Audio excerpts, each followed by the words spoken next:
Bonjour à vous qui aimez l'histoire. Bonjour chers frères et sœurs. Je vais parler d'un sous-groupe à Caen qui a vécu une situation que je peux trouver pénible.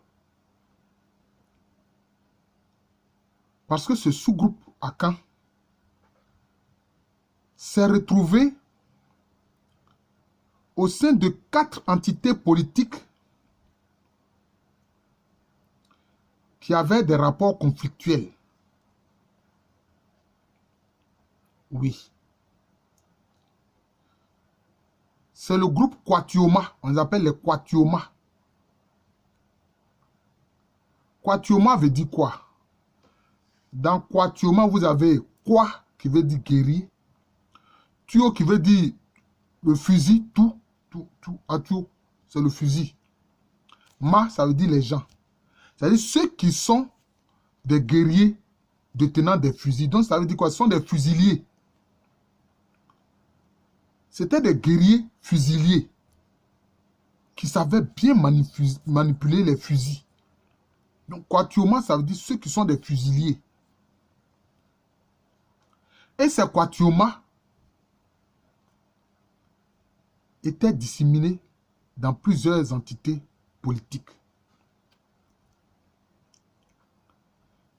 Ils étaient à Bantama, dans l'Ashanti. Or, Bantama, c'est une des chefferies importantes de l'Ashanti. Ça fait partie de ce qu'on appelle les Koumassin Safohene, c'est-à-dire les chefs guerriers de Koumassi.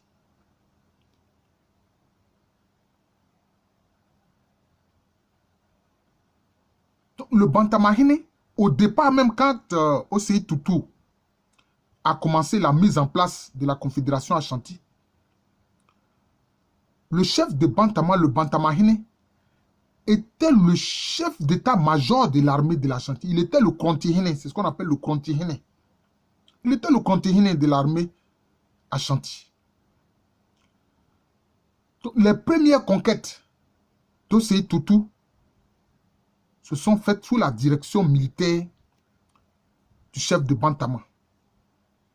Et l'un des premiers connus, on l'appelle Amankwa Tiapani. Amankwa Tiapani. Vous comprenez? Et ces mêmes Kwatioma-là ont participé à l'érection du royaume Bronjama, qui était un royaume opposé à l'Ashanti.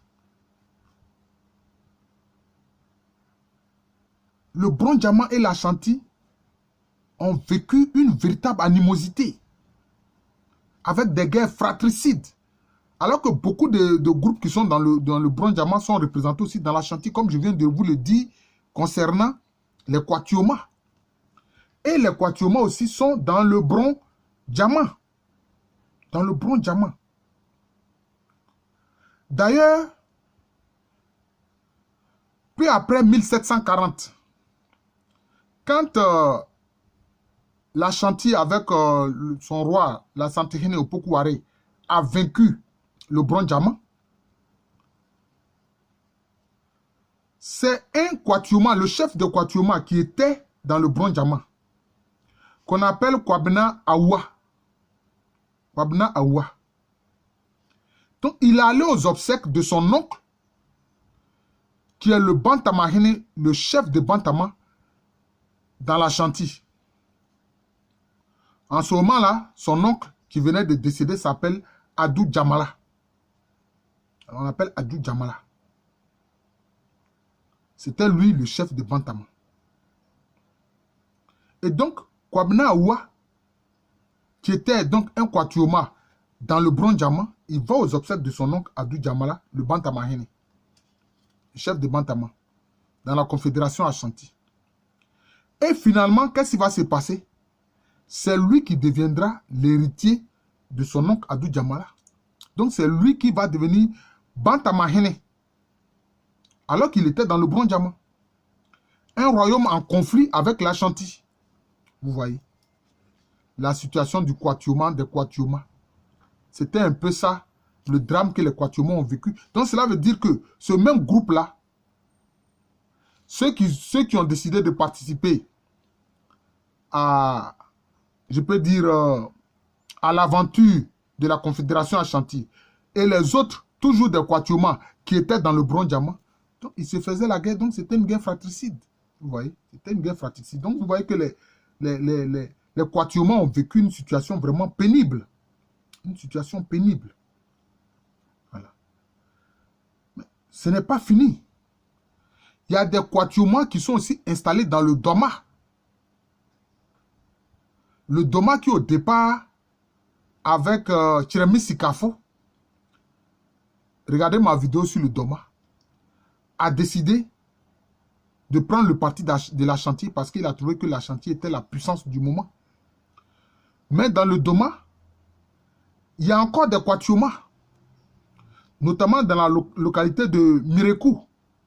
Le Mirekourne, c'est-à-dire le chef de Mirekou, c'est un Quatuors, mais lui, il est dans le Doma, qui était aussi en conflit avec le Bronze Diamant. Vous voyez? Donc, 3 royaumes distincts dans lesquels le groupe Quatuors est représenté. À Bantama,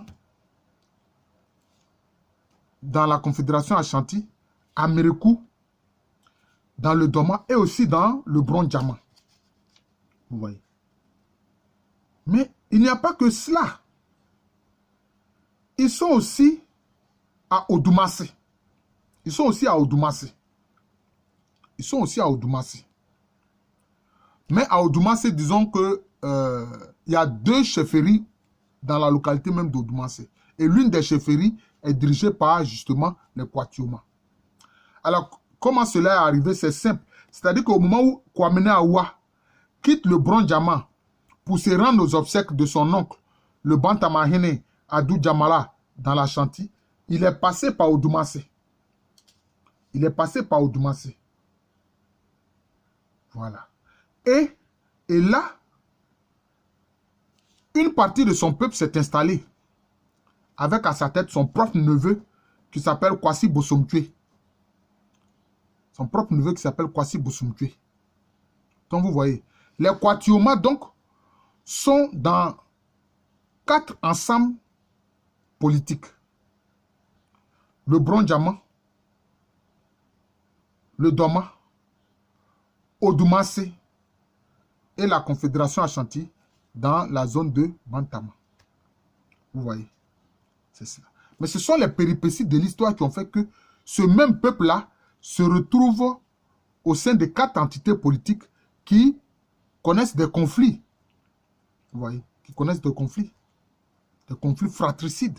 Parce que les Quatuors, leur nom veut dire fusilier, comme je l'ai expliqué, ils sont dans le Bronze Diamant, ils sont dans le Doma, ils sont au Odumase, ils sont dans la Confédération Ashanti. Or, Odumase était un des points d'appui de la domination Ashanti dans la zone du Bron.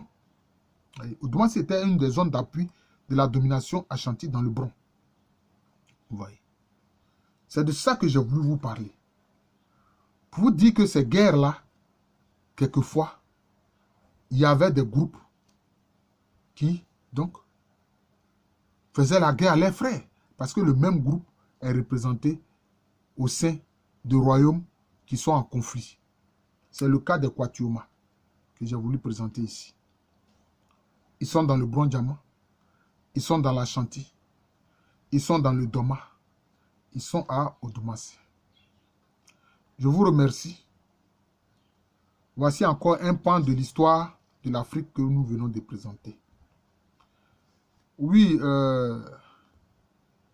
s'il y a certains de mes auditeurs qui sont des enseignants du primaire et même du secondaire, je voudrais que sur mon numéro WhatsApp,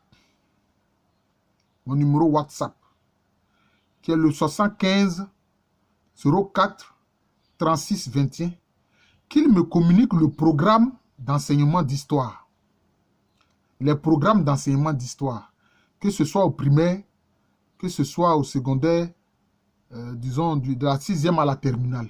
Quels sont les programmes en histoire? Je veux savoir cela. C'est important.